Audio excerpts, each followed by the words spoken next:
অযোধ্যার বাবরি মসজিদ উচ্ছেদ করে যেভাবে তৈরি হয়েছিল রাম মন্দির, এবার সেই একই পথ ধরে রাজস্থানের পবিত্র আজমির শরীফ ভাঙার ষড়যন্ত্র করছে কট্টর হিন্দুত্ববাদীরা।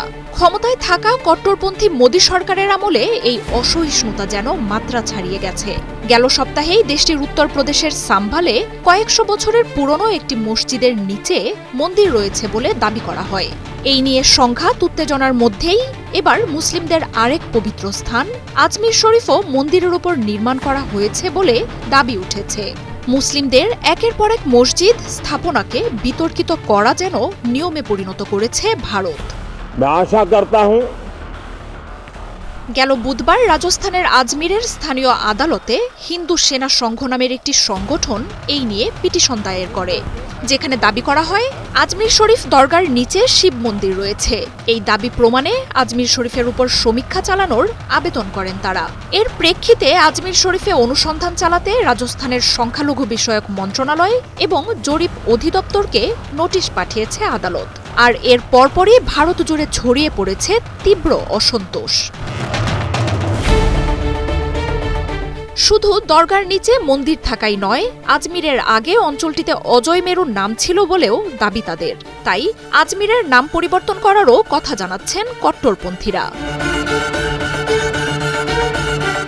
ভারতের প্রধানমন্ত্রী হিসেবে নরেন্দ্র মোদী দায়িত্ব নেয়ার পরই ভারত জুড়ে মুসলিম ধর্মীয় সংখ্যালঘুদের কোণঠাসা করে ফেলে দেশটির উগ্র হিন্দুত্ববাদীরা। বিভিন্ন সময়ে মুসলিমদের মসজিদকে মন্দিরের জায়গা বলে নিত্য নতুন দাবি তুলে তারা। বাবরি মসজিদের জায়গায় মহা আড়ম্বরে রাম মন্দির করা হয় তড়িঘড়ি করেই। সবশেষ গেল সপ্তাহে মোদীর ঘনিষ্ঠ মিত্র এবং কট্টর হিন্দুত্ববাদী বিজেপি নেতা যোগী আদিত্যনাথের উত্তরপ্রদেশের সাম্ভালে কয়েক শতকের পুরনো এক মসজিদেও মন্দিরের সন্ধানে অভিযান চালায় পুলিশ। তবে সেই দাবি প্রত্যাখ্যান করে রুখে দাঁড়ায় রাজ্যটির মুসলিমরা। রাজ্য সরকার এবং উগ্রবাদীদের সহিংসতায় প্রাণ হারান 4 মুসলিম। শুধু মসজিদই নয়, মোদী ক্ষমতায় আসার পর ভারত জুড়ে যেসব অঞ্চলের নামে মুসলিম ছাপ আছে সেসবও বদলে দিচ্ছে বিজেপির প্রশাসন। এমনকি ভারতের সীমান্তবর্তী অঞ্চলগুলোতে থাকা মুসলিম বাসিন্দাদের পাকিস্তান বা বাংলাদেশ থেকে আগত দাবি করে নাগরিকত্ব কেড়ে নেওয়ারও আইন করছে মোদী সরকার। ভারতে মুসলিমদের নিপীড়নের সবশেষ সংযোজন আজমির শরীফকে বিতর্কিত করার এই চেষ্টা। কয়েক শতাব্দী ধরেই ভারতের আজমির শরীফ মুসলমানদের জন্য অন্যতম এক পবিত্র এবং গুরুত্বপূর্ণ স্থাপনা হিসেবে বিবেচিত হয়ে আসছে। পারস্যের বিখ্যাত সুফি সাধক খাজা মঈনুদ্দিন চিশতির সমাধিস্থল আজমির শরীফ উপমহাদেশের ইতিহাস, সংস্কৃতি এবং আধ্যাত্মিকতার জন্যও অনন্য।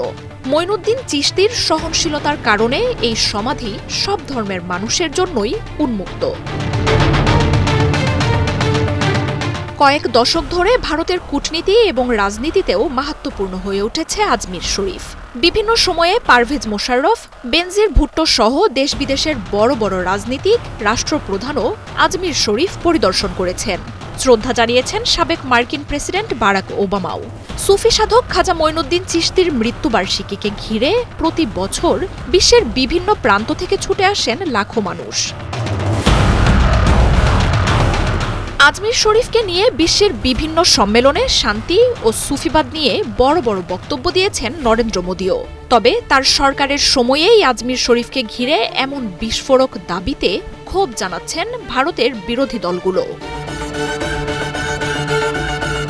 মার্জিয়া উপমা, ৭১।